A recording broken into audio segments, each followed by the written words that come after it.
Many people have good results from intermittent fasting, but there is still a great deal of uncertainty about intermittent, with significant gap in the evidence. The first question is, how sustainable is it? Will you be able to do it for the rest of your life? Not much research has been done on it, and a lot more studies need to be done on its side effects. For now, researchers think it might have side effects as difficulty sleeping, bad breath, a known problem with low carbohydrate diet, irritability, anxiety, dehydration, daytime sleepiness. But as I said, more research need to be done. Yeah, we all know that there's a lot of benefits of intermittent fasting. Weight loss में तो ये बहुत ज़्यादा help करती ही करती है, साथ साथ में हमें मसल गेन करने में भी हेल्प करती है, और हार्ट पेशेंट्स के लिए भी बहुत हद तक ये बेटर है। अब हर चीज़ की कुछ की हम कमी करें या ज़्यादती करें, उसके प्रोज एंड कॉन्स तो लाजमी होंगे। एक तरफ ये यूज़फुल टूल है for some people to manage their weight, साथ है ये अनसस्टेनेबल भी है लॉन्ग टर्म के लिए। अब ज़्यादा देर के लिए वो हंग्री नहीं रह सकते हैं, टाइट फील करते हैं, फिर मूड स्विंग्स आते हैं। एक तरफ अगर साथ में ये वेट लॉस में भी हेल्प कर रहा है, तो दूसरी तरफ यूरिक एसिड के भी अमाउंट को इंक्रीज़ कर रहा है, फोकस्ड एंड अटेंशन इंक्रीज़ कर रहा है, तो गाउट की प्रॉब्लम भी हो रही है। Less cravings, improved quality of sleep, improved memory, autophagy increase होती है, लेस इन्फ्लेमेशन होती है। लेकिन इसके साथ साथ इसके कॉन्स भी हैं, साइड इफ़ेक्ट्स भी हैं। जिन लोगों का बीएमआई बिल्कुल ठीक होगा वो अंडरवेट जाना स्टार्ट हो जाएंगे। एथलीट्स जो एक्टिव इंडिविजुअल्स हैं वो हो सकता है अपनी एनर्जी उनके पास उतनी ना हो, वो कम परफॉर्म करें नॉर्मल अपनी परफॉर्मेंस से। हाइपोग्लाइसीमिया की प्रॉब्लम हो सकती है, हेडेक, फिटीग। इसके साथ साथ जो हमारे पास हार्ट हेल्थ है, एक तरफ वो इम्प्रूव तो होती है, लेकिन साथ साथ में जो हंगर है वो इतनी हद तक इंक्रीज हो जाती है कि मोस्टली हम ओवर ईटिंग की तरफ चले जाते हैं।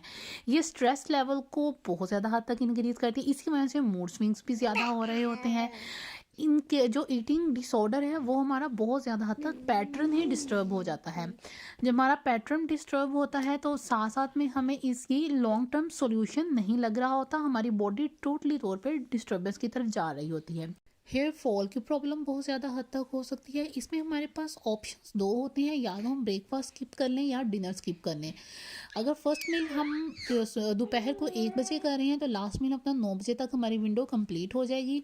डिनर स्किप कर रहे हैं तो सुबह के वक्त अगर हम 7 बजे कर रहे हैं तो हमारी दोपहर तक विंडो कंप्लीट हो जाएगी।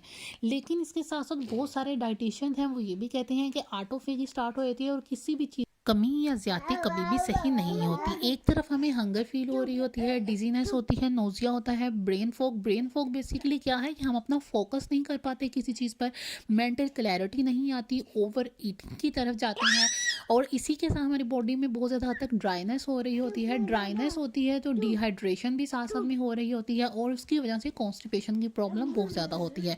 कॉन्स्टिपेशन बेसिक है हर चीज़ की प्रॉब्लम का। Food obsession, low blood sugar, hair loss, sleep disturbance, amenorrhea in women, mean जो हमारा रिप्रोडक्टिव साइकिल है वो जिस अकॉर्डिंग चलना चाहिए, मेंस्ट्रुएशन होनी चाहिए, उस तरह से नहीं हो सकती। 2 to 4 आवर फास्टिंग का कभी भी बेनिफिट नहीं होता, एटलीस्ट 8 to 12 होनी चाहिए। विंडो फीमेल्स के लिए 10 आवर्स की भी हो सकती है। 14 to 18 आवर का आपका स्केड्यूल है, 24 आवर्स या 36 आवर वो आपकी बॉडी के लिए बहुत ज़्यादा हद तक नुकसानदेह है, जो कि बॉडी डिहाइड्रेशन की तरफ चले जाती है। इम्यून कोऑर्डिनेशन इंप्रूव हो जाती है, बोन्स की डेंसिटी अच्छी होती है, एनर्जी लेवल किसी हद तक इम्प्रूव होता है। हर इंसान का स्टेमिना एक दूसरे से डिफरेंट होता है। फैट बर्न तो होता ही होता है, लेकिन इसके साथ हम ये नहीं कह सकते कि ये हमारे लिए बेस्ट ऑप्शन है compare to other weight loss program. The evidence base of the safety and effectiveness of this diet is limited. There have been lots of positive results for it, but that studies were done on very small number of people or on rats. Therefore, cannot give a straightforward verdict for a yes or a no. If it works for you, why not? Me being a dietitian will never suggest it to my patients because of lack of evidence, but many people do it and it works for them.